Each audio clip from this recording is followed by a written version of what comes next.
Hi, it's Steve Morrison here, and you're listening to Chat with Chaps, chatting Millwall, come rain or shine.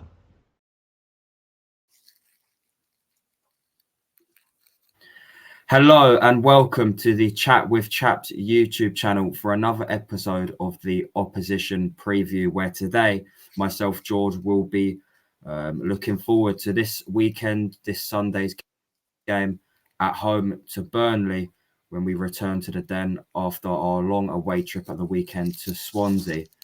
Today, joining me from the No Nay Never podcast is Natalie. How are you, Natalie? You okay? I'm really well, thank you, George. Thanks for having us. This is a new podcast that we can a new channel, so we're excited to be here. No worries. So we're always looking for new people to come on and give opinions, etc. So without further ado, let's begin. So Burnley, of course, relegated from the Premier League last season after one campaign back in the top flight.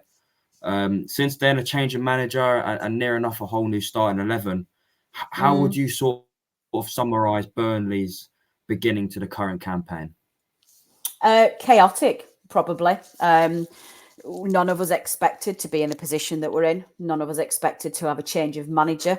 Apparently, you can really suck at your job for 12 months and perform terribly and get rewarded with one of the most sought after jobs in Europe. Who saw that coming? But it was probably the best thing all round, really. I think my personal view is that the company probably should have been sacked way before he had an opportunity to drop us in it anyway. So we weren't expecting so close to the start of a new campaign to have to start a whole new era with a whole new manager, backroom staff, and as it turns out, a squad. We started that campaign full of hope, Luton away 4-1, Cardiff at home 5-0. We still had all of our Premier League players and life was feeling pretty rosy. And Scott Parker came and joined us and fit in very, very easily and very, very quickly, got on side with the fans straight away, and it looked like everything was going to be fine. And then the last 10 days of the transfer window was just the most chaotic thing I think I've ever seen. We knew that we were going to have to trim the squad. I think 38 players for a championship squad is unnecessary in most people's books. But I didn't expect us to lose quite as many as we did, and certainly not the quality. I think it's fair to say the entire attacking threat went out the door. So we're then 10 days into the campaign. We were away at, where did we go? Was it Sunderland? Yeah, it was Sunderland away, with 3 keepers and development squad on the bench. Nobody knew half of the starting lineup. And then in the last 24 hours of the transfer window, pretty much all of our squad left, and we brought in maybe 5 or 6 players in what felt like quite last-minute panic signings. So effectively, even though we've played, we're 10, 11 games into the season, forgive me, I can't remember off the top of my head, I think we're 10 games in, 11, sorry. Scott Parker's probably only really had 5 of those games to actually be with his squad and try and figure out what's happened. So it's been chaotic, and I don't fully understand how we're second, to be honest, in the league, because performances haven't really been convincing, and the squad isn't there. It's not there in terms of a cohesive unit or a strongly performing unit. It's got issues in it, and it looks a little bit raw at the moment. So, but then that sounds, how massively entitled does that sound? Because we've still got a squad that's worth probably about 160 million, and we sat second in the championship. So I'm fully aware from your listeners' perspective how slightly at odds that sounds, and it's quite difficult to explain, but it's very chaotic, and I think it's very chaotic, and it's also really, really, really dull. So yeah, it's a bit of a strange one, George, to be honest. Yeah, we'll say one defeat all season, haven't lost since that Sunderland game, like you mentioned, on August the 24th. However, 3 draws in the last 4 games now. Scott Parker's appointment in the summer, and obviously the beginning of the season seems to have gone really well. But what's your thoughts on the style of football that Scott Parker is tuning out of the set of players you've got? What's the style of football like? What should we expect? Yeah, just even thinking about it sending me to sleep. This is a really difficult thing to talk about, because Scott Parker's clearly a fantastic guy, great character. He has made incredible improvements with the relationship between the fans and the board and the fans and the players, and it's just brought everybody back together. He's doing incredible things in the community. He's very well spoken. He's clearly clever, and he's just an all-round thoroughly nice guy. And I feel quite proud that he's our manager, that he would come to us. But his football is painfully boring. We were warned about this by Fulham and Bournemouth fans, and we were all very, whatever, because we had that Premier League squad for the first 2 games, and we were sending 5-9 goals past everybody and scoring for fun. So we didn't think anything of it. I am sick of watching 798 sideways passes that have got nowhere to go. I'm sick of getting a slight bit of pace running on the wing, and then everybody has to stop, turn around, pass it to the other wing, and try another 20 build-up passes before somebody else gives it a try. Defend on the plus side, defensively, I think we are really sound, and I don't necessarily think that's a bad thing, because the defensive performance in the 2 company years was just bizarre for a world-class defender such as Vincent Kompany. That man does not know how to defend at all in terms of his coaching ability. We had Muric in goals for 2 years, who was just pure Hollywood. And we were just leaking goals for fun. I get it's in the Premier League, it's very different, but it feels nice to feel solid at the back again. I'm going to pause there and just have a quick word about James Trafford, a player I absolutely did not expect to still see at Turf Moor this season. But if there was ever a guy that desperately needed a championship season with the number 1 jersey, it's that guy. And I feel very lucky that Scott Parker's got hold of him as quickly as he has before Vincent Kompany ruined that poor guy's career for good. He looks great, and I think by the end of this season he's going to be a fantastic keeper, and the defence looks good for this league.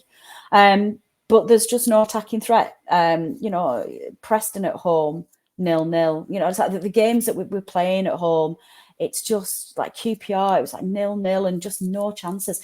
I think if you look at the stats from the weekend game with QPR, I think we had something like 798 passes, something like 28 chances, like some of like 12 on target. I don't really fully understand how the stats are made up, but you look at the stats and you think, how can we have had 75% possession, 798 passes to Millwall's 250, something like that, and only create 1 clear-cut chance against them at home when they are bottom of the league?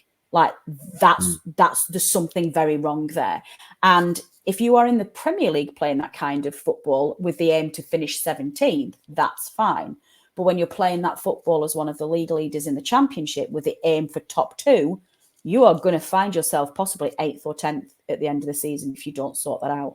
So it's a problem, and fans are hugely frustrated. It is incredibly dull to watch, and I can understand frustration, George, because football's escapism. People go to the football for 90 minutes to be entertained, and it is most definitely not that.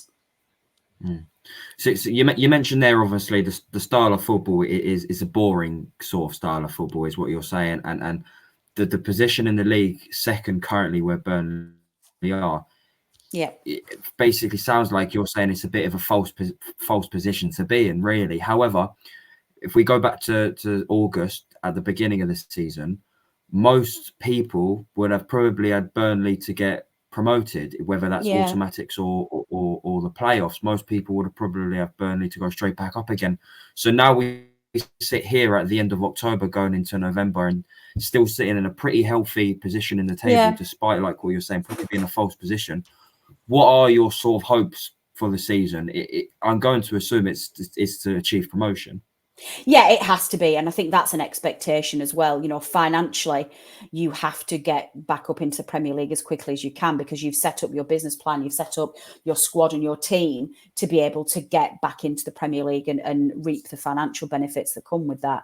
I think if you don't go up in the first time of asking, you can then struggle a little bit, because you've then got to sell all of your second best players, your budget's cut again. You can't then necessarily attract the players that you think you're going to attract, because you might not go back up again. I mean, look at Norwich. They didn't go straight back up, and they're now struggling. They're now in their 3rd season trying to get back up again. It's very difficult. The disparity between the finances in the Championship and the Premier League very much mean that you've got to try and do it at once. So the aims, I don't even think it's a hope, the aims of this season must be an immediate return to the Premier League. Otherwise, we're going to have financial regulation rules that we have to consider, and we're going to lose the vast majority of this squad then. It's the ultimate results over entertainment debate. Now, I know I've sat here and I've bemoaned that the football's not very entertaining. That is the fan in me talking, the fan that enjoys football, enjoys watching football and wants to be entertained. The supporter in me that will be there for Burnley through the rest of my days just understands the importance of results. And if we have to endure this football and actually, the 1-0s, the 0-0s turn into 1-0s, and we stay in either first or second by the end of the season, then I will accept that from being bored for a season if it means that we're going to go back to the Premier League. Of course I do. I'm not an idiot. I understand how these things work. But my slight downer on this at the moment is that I can see the fragility in the squad and I can see the fragility in the style, and it doesn't take much. If you're sat at home 0-0 against the likes of Preston and QPR at the bottom of the table, all it takes is a great big 6-foot centre half from a corner to put one in the back of the net on the 88th minute, and you've lost that game. We're not commanding the game, we're not driving it, and we're not dictating how it flows. It's being imposed on us. And at the moment, I can see us dropping out of the top 6 if we're not careful. That said, the Championship is very much a game of two halves, I think, in terms of the season, not just the games. Nothing really happens in terms of the outcome of the Championship in the first half, not even up till, I would say, probably February time. I think once we get to February, that's the business end of the season. So as long as Burnley are in the top 6 or around it with it by Christmas, by the time the January transfer window opens, I do expect us to strengthen. We made a lot of money in the summer with the sales that we made. I think we will spend. And then it just becomes a race to the top 2 in the end of the season. So right now it doesn't really matter. I can whinge about boring football all I want. It doesn't really matter until we get to about February. You mentioned at the start of this video the sort of value around the Burnley squad and the starting 11 and how much one player costs and how much that player costs, etc. I've got to talk to you about the recruitment. Specifically, of course, Zian Fleming, who we will know very, very well, of course, because Burnley have loaned him, or should I say, obligation to buy him off us.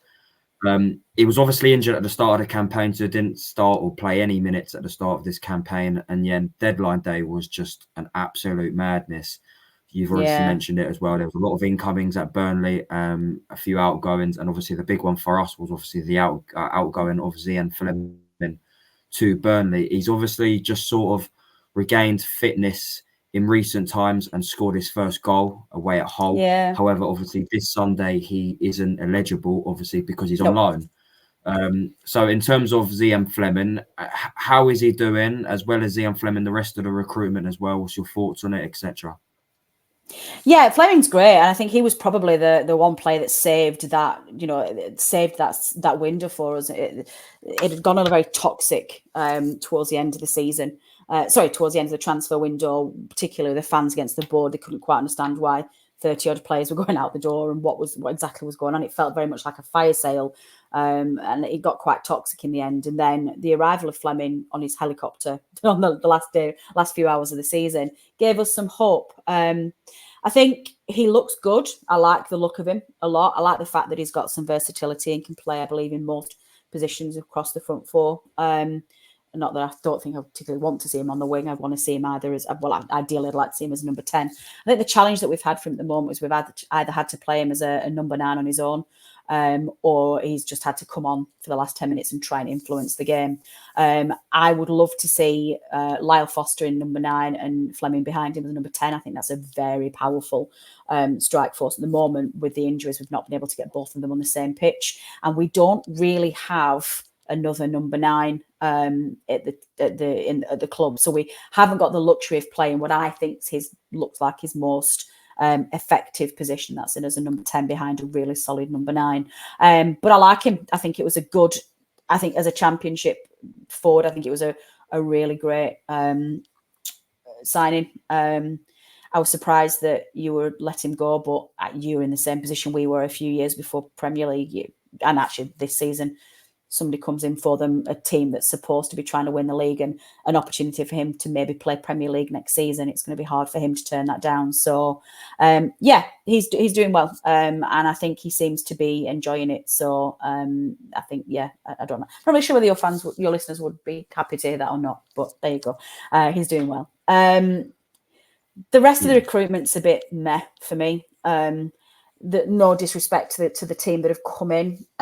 Nobody really fills me with a massive amount of confidence. I think it's very clear to me that we sold a very, very, very strong, like quasi championship Premier League squad and replaced it with half a squad that just isn't the same. The quality has dropped. It's definitely dropped. It's as simple as that. Hopefully that will only be for a short term. Sarmiento looks good. He's injured again at the moment, but he looks quite promising. I think we desperately need some help for Luca Koleosho. He's pretty much our only attacking threat in the squad at the moment, and he's carrying the weight of the entire team's creativity on his shoulders. So we could do with some recruitment there. Who else have we got?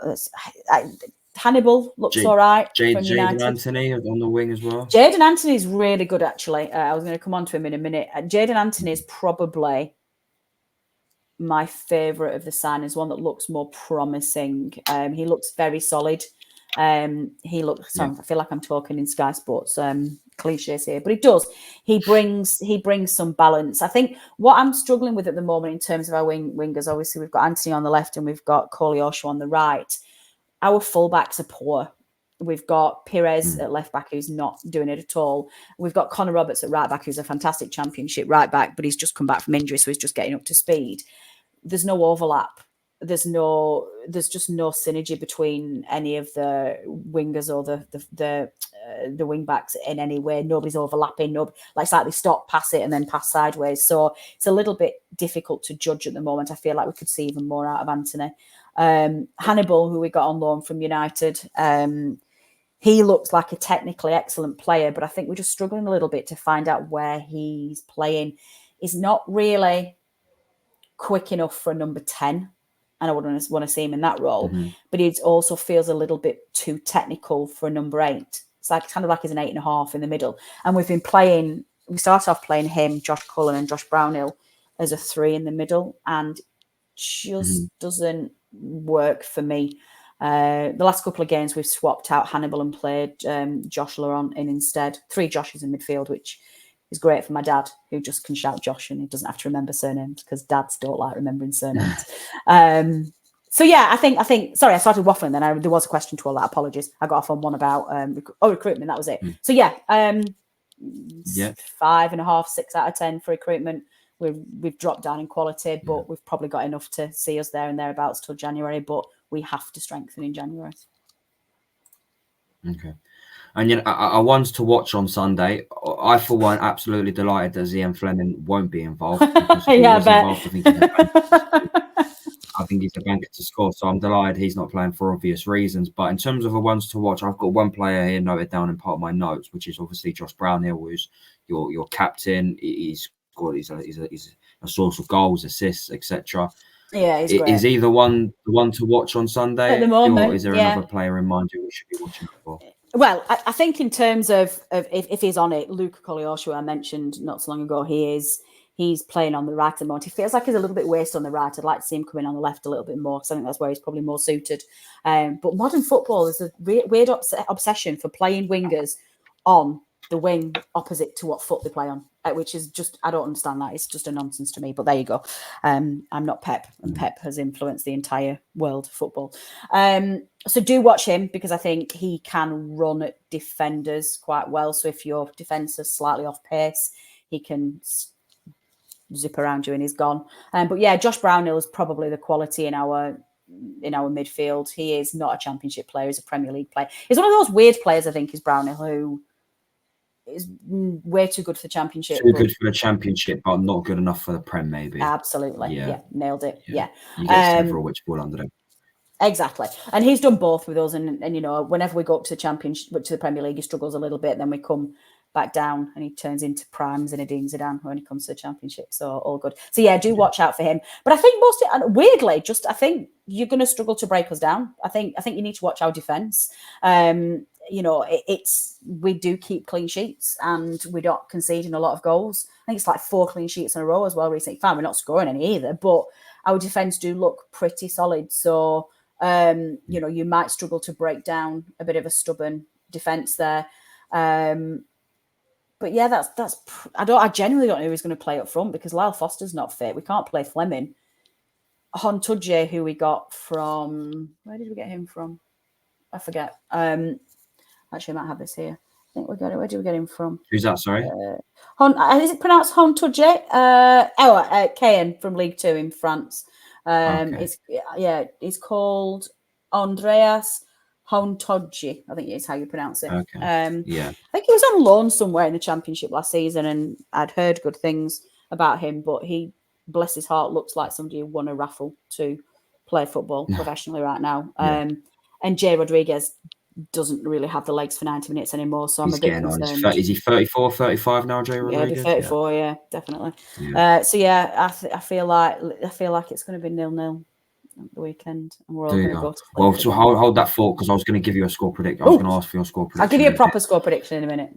Yeah, I'll ask. What is your sort of POV? What's your point of view on Millwall this season? Obviously, we've won our last 2. We haven't had maybe the greatest start to the season in terms of the results. But if I'm going to hit you some stats, Millwall fans, close your ears, cover your ears. You don't want to hear this, but Millwall haven't beaten Burnley since February 2012 was the last time Millwall beat Burnley. Wow. That was a 3-1 victory, and Millwall have failed to beat Burnley in our previous 7 meetings. So no wins in our previous 7 against Burnley. What is your point of view on Millwall in terms of this season and what you might expect on Sunday? I expect a very experienced. I mean, is this your 8th Championship campaign in a row now? I expect 8th. It is 8th, isn't it? Yeah, it is. So I expect a very experienced Championship side, and I know that sounds like a bit of a cop-out answer, but I don't think enough credit is given to teams that is actually a thing. There are some teams that have been consistently in the Championship for a long time, and they know the league inside out, they know the teams inside out, and they know how to play that side. I expect a physical performance. I expect set pieces to come into play because that's what happens. And I expect you to, especially at home against a side that should be going for a promotion, I expect you to defend really resiliently. So I'm not. And on top of that as well, away at Millwall's just one of those just terrifying places to go to in terms of a strong atmosphere, a very home-friendly crowd that get behind their players. And we're coming into this in a really bad shape. We're coming into it with our heads down. The players were booed off the pitch at the weekend. It was that bad.